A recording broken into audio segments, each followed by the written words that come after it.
Hi there, it's Scott with Mr. Water. Today I'm in Derwood, Maryland. Today is March 1st, 2021. And as you can see here, I just installed a water softener for these people. They just bought the house. The movers were here today moving our furniture in. And so they went ahead and decided to get a water softener from me. As you can see, it's a 32,000 grain electronic demand water softener with a 20-inch big blue carbon filter.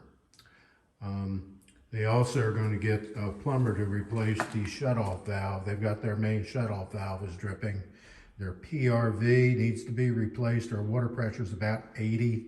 It's a little bit too high, and that valve there just doesn't want to shut off completely either.